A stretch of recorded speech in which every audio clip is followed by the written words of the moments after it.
मैं नाहन जिला सिरमौर हिमाचल प्रदेश का रहने वाला हूं।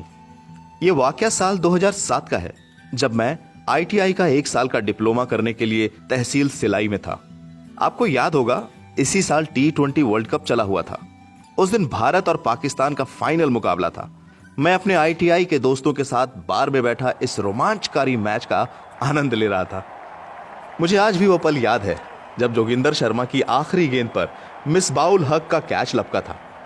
भारत ने पाकिस्तान को हराकर वर्ल्ड कप जीत लिया था और हम सभी जोर शोर से इसका जश्न मना रहे थे। हमने बार में खूब सेलिब्रेट किया और फिर एक खाली टीन का कनस्तर लेकर उसे पीटते हुए माल रोड पर निकल पड़े। हम में से कुछ नशे में थे और खुशी को सेलिब्रेट कर रहे थे। रात के करीब 1:45 का वक्त रहा होगा। लोग हमें घरों से बाहर निकलकर देख रहे थे। काफी मजेदार नजारा था वो भी। हम पूरे सिलाई में घूमते हुए नारे लगाते हुए वापस अपने रूम लौटने लगे। करीब 1:15 पर मैंने भी अपने दोस्तों से विदा ली और सुनसान रास्ते से होकर अकेला अपने कमरे पहुंचा। मेरा कमरा 3री मंजिल पर था। मेरे सभी ITI के दोस्त 2 या 3 के जोड़ों में रहते थे, पर मेरे पास कोई रूम पार्टनर नहीं था, तो मैं अकेले ही रहता था। अकेले रहना मुझे पसंद भी था। दूसरी मंजिल पर एक सरदार जी रहते थे, जिनकी सिलाई में ही कपड़े की दुकान थी। साथ ही एक फैमिली भी रहती थी जो दिल्ली के रहने वाले थे। खैर, दोस्तों से विदा लेकर मैं अपने कमरे की ओर सीढ़ियां चढ़ने लगा और कमरे में पहुंचकर सीधा बेड पर लेट गया। मैंने अपने जूते भी नहीं उतारे थे और आंखें बंद करके उस शाम की बातें याद करता हुआ मन ही मन खुश हो रहा था। तभी बंद आंखों में रोशनी का एहसास हुआ, जैसे किसी ने लाइट जला दी हो कमरे की। मैंने हल्की आंखें खोलकर देखा कि कमरे से अटैच सामने वाले बाथरूम से यह तेज रोशनी आ रही थी। रोशनी ऐसी थी जैसे किसी ने हजारों बल्ब जला दिए हों। मैंने एक पल को सोचा शायद किसी गाड़ी की हेडलाइट की रोशनी हो, क्योंकि मेरा कमरा 3रे माले पर था। सामने दूर ट्रकों की लाइटें किसी मोड़ पर मुड़ते वक्त मेरे कमरे से टकरा जाया करती थी। मगर यह रोशनी अजीब थी।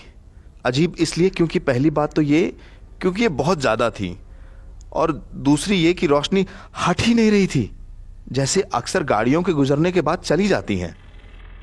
मैं टकटकी लगाए उस रोशनी को देख रहा था। धीरे धीरे वो रोशनी बहुत ज्यादा हो गई। मेरा कमरा पूरा रोशनी से भर गया। ऐसा लग रहा था जैसे कमरे के अंदर किसी ने सूरज ही रख दिया है। अब मुझे घबराहट हुई। मेरी सांसें और धड़कनें बढ़ने लगी थी। मगर उस वक्त मेरी हालत ही खराब हो गई जब काला सा कोई साया उस रोशनी के बीच खड़ा नजर आया। देखने में तो वो किसी औरत जैसा मालूम हो रहा था। बाल खुले दिख रहे थे, मगर कोई और अंग या चेहरा नहीं दिख रहा था, क्योंकि रोशनी बहुत ज्यादा थी। कद लगभग 6 फुट ही रहा होगा।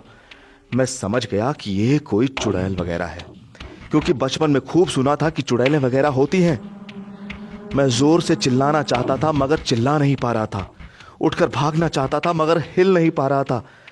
मुझे लग रहा था कि ये आगे बढ़ेगी और अब मुझे मार ही डालेगी, मगर वो वहीं खड़ी रही। मेरे दिल की धड़कन इतनी तेज हो गई थी कि मुझे दिल अपने चेहरे पर धड़कता हुआ लग रहा था।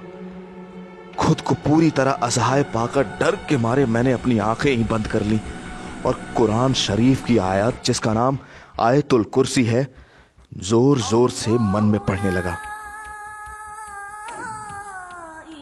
कुरान की आयत ठीक वैसी ही है जैसे हिंदू धर्म में हनुमान चालीसा।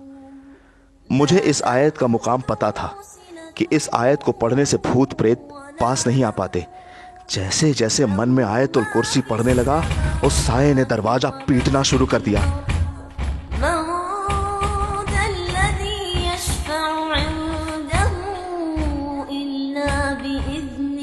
अब मैं सुन सकता था कि मेरे मुंह से आवाज निकल रही है। थोड़ी हिम्मत बढ़ी और मैं लगातार उस आयत को पढ़ता जा रहा था। धीरे धीरे उस साये ने दरवाजा पीटना बंद कर दिया। मौसम ठंडा था, लेकिन मैं पूरी तरह पसीने से तरबतर था। इसके बाद मैंने आंखें बंद की और रजाई में घुसकर खुद को पैक कर लिया। उस रात मैंने कुरान की ये आयत न जाने कितनी बार पढ़ी होगी। न जाने कब मुझे नींद आ गई। बस इतना जानता हूं, जब मैंने आंखें खोली तो सुबह हो चुकी थी, लेकिन मेरी जुबान लगातार वही आयत पढ़ रही थी। जब सूरज निकला और पक्षियों के चहचहाने की आवाज मेरे कानों में पड़ी, मैंने धीरे से रजाई को थोड़ा गैप बनाकर बाथरूम पर नजर डाली। वहां कोई नहीं था। मैं उठा और देखा कि बाथरूम में राख जैसा कुछ पड़ा हुआ है। मैंने तुरंत दरवाजा खोला और नीचे सड़क पर पहुंचा। लोगों को यह बात बताई तो उन्होंने पंडित सेवाराम के पास जाने को कहा। मैं उनके पास गया और उनको सारी बात बताई।